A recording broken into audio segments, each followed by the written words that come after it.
why you won't make money selling books on Kindle or Amazon.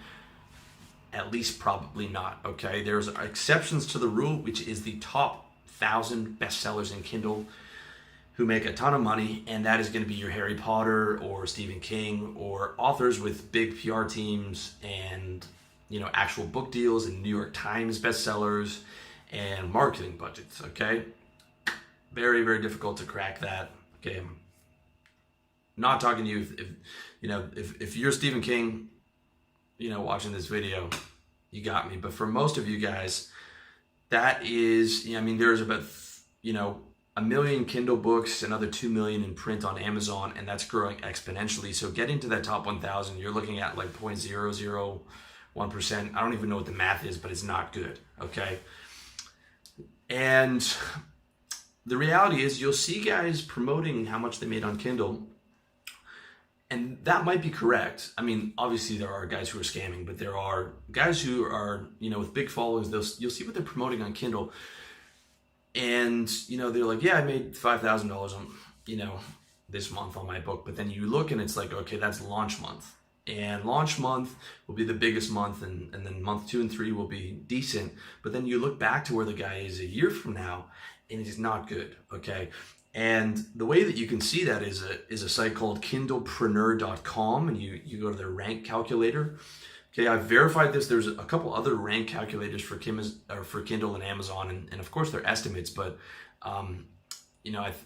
across the board they all seem to show the same estimates, and I think it's pretty good data. So you look at that, and you can actually estimate what people are selling. And I think the reason people are selling so badly is there's so much free content online and on YouTube, and there's so many cheap books on Amazon that people don't want to pay a lot, and they would rather get the information for free if it's possible, okay? And there's just so much competition on there, right? You're writing a dating book, and you're competing with a million other guys, and if you don't have a big following, it's very difficult to stand out. And even with a big following, the amount of books sold is not a lot of money. And just the whole ebook model for selling a $5 book is usually not a good way to get rich unless you're in that top 1,000. So the secondary reason to that is, on top of that, Amazon takes so much, okay? You're looking at between 30 to 70%. 70% of your book sales, man, is just crazy to me. I mean, there's a reason I'm not on Amazon. Okay, so you're the majority of books are 99 cents. The majority of Kindle books are 99 cents. It's obvious you can't make a lot of money on that outside of just, doing lead gen. But let's say you're selling a book for $7, okay? Which is the average price for an actual, well-written book. I sell mine for $40 on my site, and I keep like $39 for that. But you're on Kindle, you're selling a $7 book, and you're keeping 70%, which is the higher percentage. So that's about $5, okay? It's about $5 you're keeping per book. Not a lot of money. Now, using the rank calculator, anything above 200,000 in the bestseller rank is, almost no books sold a month. When you hit 200,000 on the bestseller rank, which is, that is still difficult. I look at around, there's some big guys who are above 200,000. Okay, that's less than a book a day, 200,000 bestseller rank, and not even worth measuring in my opinion. Bring it down to 100,000 on the bestseller rank, that's one book a day, or 30 books a month. At $5, that's $150 a month. Garbage money. And 100,000 is hard to crack. Okay, now let's say we're getting into 50,000. Now we're talking about, these are books that, compared to other books, are selling very well on Amazon. 50,000 bestseller rank means 5 books sold a day, which is about 150 books sold a month. At $5 is $750 a month. Okay, not a whole lot of money. Not a whole lot of money for a book that's top 1% or whatever it is. 10,000 on the bestseller rank. That is 15 books a day, or 450 books a month, or $2,250 per month, which is pretty decent. But 10,000 on the bestseller rank is really, really tough to crack. You're gonna need, you will have needed like a big blog to get in there, or like a New York Times bestseller, or a an actual book deal and a PR team and marketing. For the most part, you'll need a blog that's doing like 100,000 a month. My blog does like 100,000 visitors a month. My YouTube is another 100,000. I still don't think I would crack the top 10,000. Not yet, at least. I would probably need to get my traffic up to 300,000 a month. Both on my YouTube and on my website to get in there, or some luck, or some type of New York Times bestseller book. Okay. Again, I'm not saying you guys can't do this. I don't want to sound pessimistic on that, but I'm trying to give you the reality here. Okay.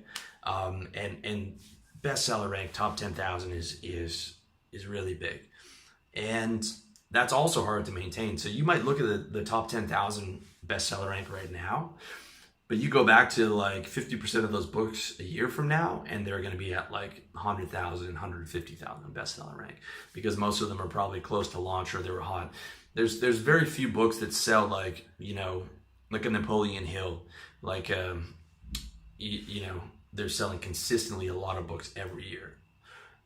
That is quite rare, especially in this day and age when there's so many books being released. Okay, so the reason I was able to come to all these conclusions is I was actually looking at converting some of my books onto Amazon, until I actually looked up what some of the big guys in my niche were making off their books, and like I was shocked. And I'm talking about like relatively big books in the men's self-improvement industry are making like $100 to $500 a month. And there was a reason I didn't move my books on Amazon, because part of the reason they're making so little is they're selling their book for $5. I'm selling mine for $40. Okay, and you can't sell a $40 book on Amazon because no one's going to buy it. They're used to going to Amazon and buying $7, but with a PDF attached to my brand, which is something that they really want and they buy into me, people will buy that $40. And I found that people actually like PDFs more because it's color, it looks nice, it's something they can download, it's something they can. For some reason, people prefer the PDFs. I prefer PDF over Kindle books myself, but it is being able to sell it for that price. And I don't know, people like to download something. And it was crazy because I sold my book from anywhere from $5 up to $40, and there was barely a difference between the $10 price point and the $40 price point. But I do know that people won't buy a $40 Kindle book for whatever reason. So I haven't moved my books on there. I might in the future, but it will be for different reasons that I'm going to get into in a minute. The reality is, yes, Amazon is useful for search. Like I would get more book sales on Amazon, but the big killers are their percentage. Okay, they're going to take, if I want to sell my book for more than $10, they're going to take 70% of that. If I go in their little narrow range, they're still going to take 30%, and you have to go by their pricing model. And it looks like they're moving towards Kindle Unlimited, so like that's going to be a large source of book sales where you make even less. So moving forward with Amazon, I see even less money for creators, especially as more people pile on. Okay, and that's just the reality. Also, I sell my books through SendOwl, where I can do one-click upsells, for half price.